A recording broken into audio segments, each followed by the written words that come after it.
আব্বা। পথে কোনো অসুবিধা হয়নি। নাসরিনকে বাসায় পৌঁছে দিয়ে গত পরশু ঢাকায় ফিরেছি।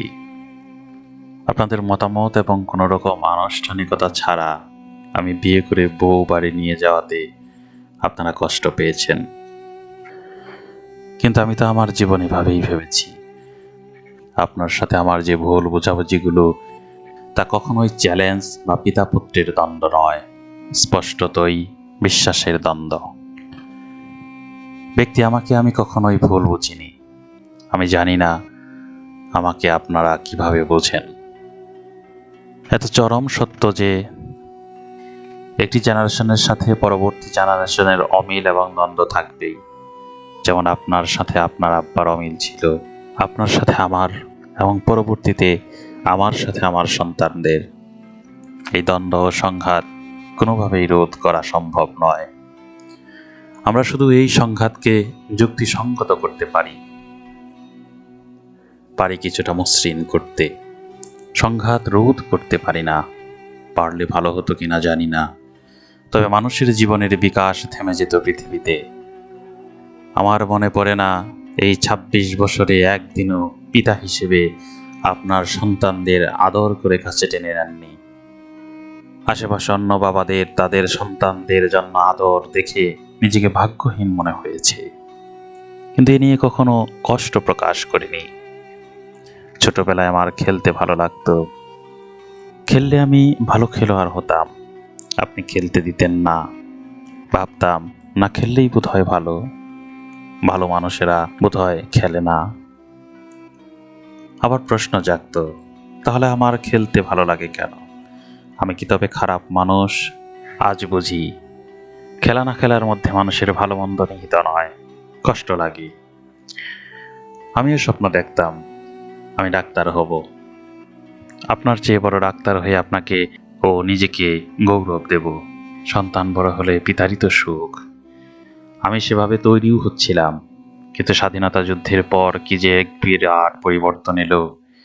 একটি দেশ, একটি নতুন দেশের জন্ম হলো। নতুন চিন্তার সব হতে লাগলো। নতুন স্বপ্ন এলো মানুষের মনে। সবাই অন্যরকম ভাবতে শুরু করলো।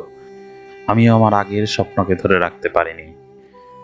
তার চেয়ে বড় এক স্বপ্ন, তার চেয়ে তাজা এক স্বপ্ন, তার চেয়ে বেগবান এক স্বপ্নকে আমি কাছে টেনে নিলাম। আমি সিরিয়াসলি লিখতে শুরু করলাম। আগেও একটু একটু লিখতাম, এবার পুরোপুরি। আমি আমার আগের সব চিন্তা ভাবনার প্রভাব ঝেড়ে ফেলতে লাগলাম। চিন্তা থেকে, জীবন থেকে, বিশ্বাস আদর্শ থেকে অনেক কিছুর সঙ্গে সংঘর্ষ হতে লাগলো। অনেক কিছুর সঙ্গে ভুল বোঝাবুঝি শুরু হলো। কখনো ক্ষোভে আমি অপ্রত্যাশিত কিছু করে ফেলতে লাগলাম। আপনার সাথে, আমার সাথে, বিশ্বাসের সাথে মিল এমন মানুষের সাথে দেখা পেলাম। তাদের সাথে সংঘাত হলো। একই, সবার সাথে সংঘর্ষ হয় কেন? মনে মনে আমি ভীষণ অস্থির হয়ে পড়লাম। তাহলে কি এ পথ ভুল পথ? আমি কি ভুল পথে চলেছি? কখনো মনে হয়েছে আমিই ঠিক, এই প্রকৃত পথ। মানুষ যদি নিজেকে ভালোবাসতে পারে তবে সবচেয়ে সুন্দর হবে। নিজেকে ভালোবাসতে গেলে সে তার পরিবারকে ভালোবাসবে, আর পরিবারকে ভালোবাসা মানেই একটি গ্রামকে ভালোবাসা। একটি গোষ্ঠীর মানুষকে ভালোবাসবে, আর একটা গ্রাম মানেই তো সারা পৃথিবী। পৃথিবীর সব মানুষ সুন্দর হয়ে বাঁচবে। পৃথিবীতে কত বড় বড় কাজ করছে মানুষ, একটা ছোট্ট পরিবারকে সুন্দর করা যাবে না? অবশ্যই যাবে। একটু যৌক্তিক হলে, একটু খোলামেলা হলে কত সমস্যা এমনিতেই মিটে যাবে। সম্পর্ক সহজ হলে কাজ সহজ হয়। আমরাও চাইলে তা করতে পারি। জানি না এ চিঠিখানায় আপনি ভুল বুঝবেন কিনা। ঈদের আগে আগে বাড়ি আসবো। আম্মাকে বলবেন যেন বড় মামার কাছ থেকে ১,০০০ টাকা নিয়ে আমাকে পাঠায়। বাসায় রান্নার কিছুই কেনা হয়নি।